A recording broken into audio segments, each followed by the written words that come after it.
trying to create or achieve with that creation. And you can also assess whether other people in the process with you are in alignment, or are they lagging, or even are they going off on another tangent in another wildly different direction.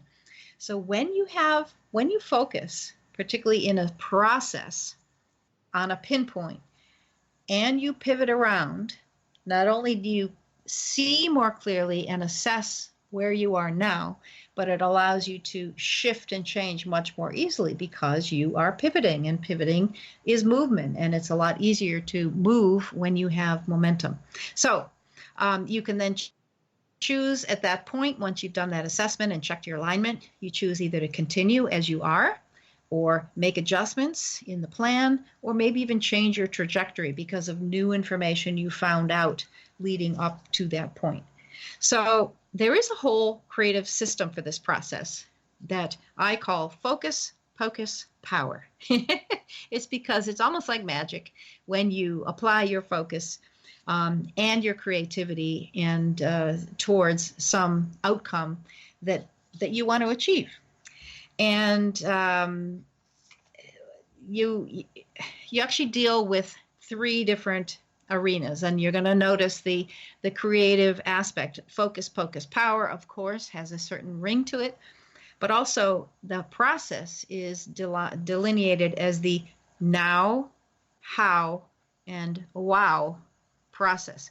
So if you imagine you're looking at your computer screen or a sheet of paper, in the bottom left corner is now.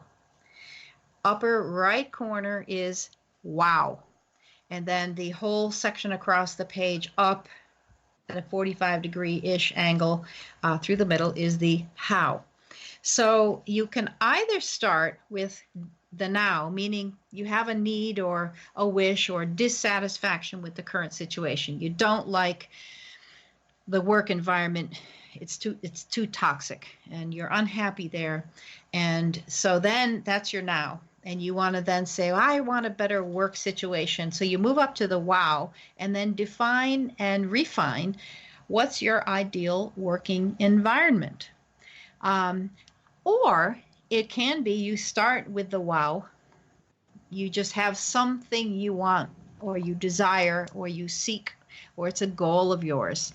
And you define the wow to the extent you are aware of it at this present time, knowing that the more you focus on it and engage with it, it will deepen, it will expand, or maybe become smaller, really, as you define and refine what it is you really want. So it's a dynamic process. But sometimes you can start with that aspiration and then go back to the now and say, okay, relative to how I want things to be in the wow, which is the ideal situation, how are things now?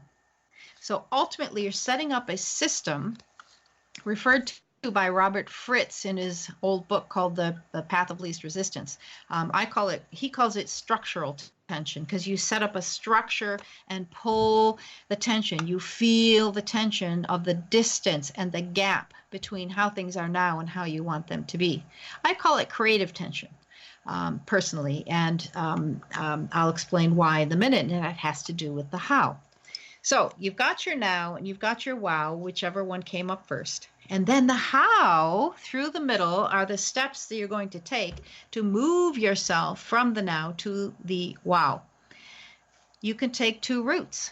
You can take the conventional route of things that are obvious and logical to do, stepping towards the wow from your now, or you can take what I call the inventional. So there's conventional and inventional route, which is much more creative.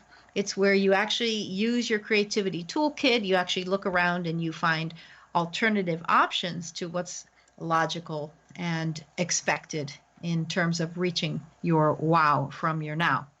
And sometimes, you can use top of the mind things for conventional.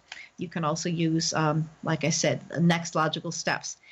With the creative, what you're really doing is giving yourself more options. And as you step towards your wow, knowing that it's never usually a straight line. It's the ups and the downs. It's the all arounds. And that's how you actually are going to get there. And it becomes part of your lifestyle. And as you get closer from to the wow from the now, the tension, you keep the tension tight, but sometimes also what your wow was defined as when you started has also shifted. Maybe, because you've been checking in with a pinpoint and a pivot point, you've pivoted a bit.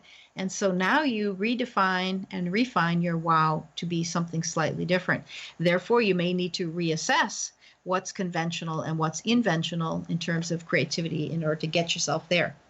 So what you've done really is set up a system, the focus, pocus, power system of creative tension that takes and makes use of focus and constraints, because you set up a system that is pulling, that has tension in it as you move yourself. You experience the gap and move yourself closer to the other one. And this then is anathema to some people who look at creativity as total, flopping around and flowing without any kind of constraints, without any directed focus. So just to give a little example as we wrap up here, perhaps, let me just point out first, I do a lot of work in the public sector, and a lot of those organizations, be they government, university or academic sectors, health and safety organizations, you might even take the age-related marketing, and the current circumstances, vaping, for example. You have to have a clear focus on what's existing and also what's allowed, because there's so many issues with compliance and regulations. Now, these are constraints, these are restrictions. But when you have those constraints and restrictions, it just sets the boundaries and the parameters so that you're not wasting your time putting your creative focus outside of what is going to be allowed or is feasible in those environments. So it saves you a lot of time and keeps you directed. And very often, the very fact of the constraint of compliance and regulations allows you almost to be more creative, simply because it limits your options and gives you, in a sense, like in a bowling alley, the gutters, it helps you bounce off within a certain environment to come up with new ideas. Now, there are gray areas. Things like something that's come up recently in terms of political correctness. Where do comedians fall in?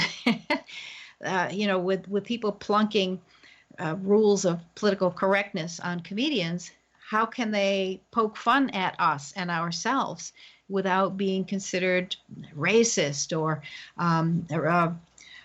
politically incorrect in any number of arenas? And, I think sometimes it's gone too far, but that's a gray area that sort of is ticklish in terms of constraints and how far is too far. Now, seeing new things in new ways is often jarring to people. And this is where lateral thinking, creativity, and then when it's sustained in a system or in an organization, I refer to that as innovation. So, if you want to make the most of your creativity using focus and using creativity mindset and tools, then what you also need to do is pull in your whole brain. Now, there used to be, we called it a triune brain, with the cortex, which is our intellectual functioning, the limbic brain, which has to do with well-being and coordination of our mind and body, and then our cerebellum, which was the reptilian brain of automatic response and instinctiveness. But now they've added in the prefrontal cortex, which has to do with executive decision-making and judgment, the heart, which is where we feel in terms of what we love and what we're passionate about, and the gut, our stomach or our gut, the third chakra, in a sense, where we feel a sense of self, which is either threatened or enhanced. And all of these things, if we're able to pull them in, focus on our whole brain approach to creativity, and work within constraints of the issue that we're focusing on. It'll help us be more effective in our creativity and at the same time feel a sense of human flourishing. And I invite you to try out some of these ideas that I've shared with you, make them useful to yourself, and live a great life and flourish. Get thee out and flourish. And with that in mind, just want to remind you that the life you live is the legacy you leave. Bye now.